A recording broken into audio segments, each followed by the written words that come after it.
ನೋಡಿ ಅದ್ಭುತವಾಗಿ KR ಪೇಟೆಗೆ ಎಂಟ್ರಿ ಕೊಡ್ತಾರೆ ಗಿಲ್ಲಿ ಮತ್ತೆ ಕಾವ್ಯ. ಇವರ ಎಂಟ್ರಿನೇ ತುಂಬಾನೇ ಚೆನ್ನಾಗಿತ್ತು. ಮತ್ತೆ ಎಲ್ಲ ಅಲ್ಲಿ ಜನಗಳು ತುಂಬಾನೇ ಸೇರ್ತಾರೆ. ಅವರು ಕೂಡ ಮೆಚ್ಕೊಳ್ತಾರೆ. ಗಿಲ್ಲಿ ಮತ್ತೆ ಕಾವ್ಯನ ಗ್ರ್ಯಾಂಡ್ ವೆಲ್ಕಮ್ ಮಾಡ್ಕೋತಾರೆ. ಮತ್ತೆ ಸನ್ಮಾನ ಮಾಡ್ತಾರೆ, ಪ್ರಶಸ್ತಿಯನ್ನ ಕೊಡ್ತಾರೆ.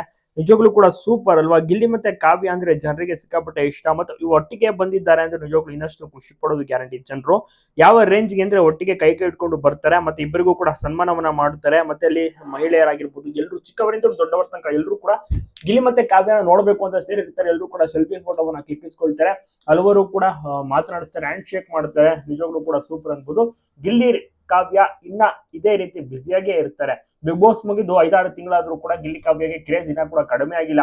ಗೆಸ್ಟ್ ಆಗಿ ಹಲವರು ಕೂಡ ಕರಿತಾನೆ ಇರ್ತಾರೆ ಫಂಕ್ಷನ್ ಈವೆಂಟ್ಸ್ ಗಳಿಗೆಲ್ಲ. ಸೊ ಹಾಗಾಗಿ ಹಲವಾರು ಡೇಟ್ಸ್ ಗಳು ಕೂಡ ಬ್ಲಾಕ್ ಮಾಡ್ಕೊಂಡ್ಬಿಟ್ಟಿರ್ತಾರೆ ಗಿಲ್ಲಿ ಅವರು. ಸೊ ಮಿಸ್ ಮಾಡದೆ ಹೋಗಿ ಅಟೆಂಡ್ ಮಾಡಿ ಬರ್ತಾರೆ.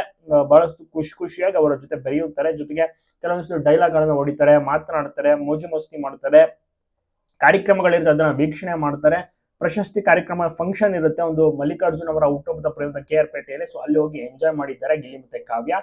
ಜನರು ಅಲ್ಲೂ ಕೂಡ ಅಷ್ಟೇ, ಯಾಕಂದ್ರೆ ಮುಂಚೆನೆ ಪೋಸ್ಟರ್ ಎಲ್ಲವನ್ನು ಕೂಡ ಹಾಕಿರ್ತಾರಲ್ಲ, ಜನರಿಗೆ ಗೊತ್ತಿರುತ್ತೆ ಗಿಲ್ಲಿ ಕಾವ್ಯ ಬರೋದು. ಸೊ ಹಾಗಾಗಿ ಮುಂಚಿತವಾಗಿ ಬಂದು ಕಾಯ್ತಾ ಇರ್ತಾರೆ ಗಿಲ್ಲಿ ಕಾವ್ಯನ ನೋಡ್ಬೇಕು ಅಂತ. ಕಾಲಿನಿಂದ ಇಳಿದ ತಕ್ಷಣವೇ ಸಿಕ್ಕಾಪಟ್ಟೆ ಜನ ಕೂಡ ಸೇರ್ತಾರೆ. ಆಮೇಲೆ ಪೊಲೀಸ್ ಪ್ರೊಟೆಕ್ಷನ್ ಸಹ ಇರುತ್ತೆ. ಬಂದೋಬಸ್ತ್ ಆಯೋಜನೆ ಮಾಡ್ಲೇಬೇಕಿಲ್ಲ ಅಂದ್ರೆ ಕಷ್ಟ. ತುಂಬಾನೇ ಜನ ಸೇರ್ಬಿಡ್ತಾರಲ್ಲ, ಮುಗಿ ಬಿಡೋದೆಲ್ಲವನ್ನು ಕೂಡ ಮಾಡ್ತಿರ್ತಾರೆ. ನಿಜವಾಗ್ಲೂ ಸೂಪರ್ ಅಂತ ಹೇಳ್ಬೋದು ಗಿಲ್ಲಿ ಮತ್ತೆ ಕಾವ್ಯನ ನೋಡಿದ್ರೆ.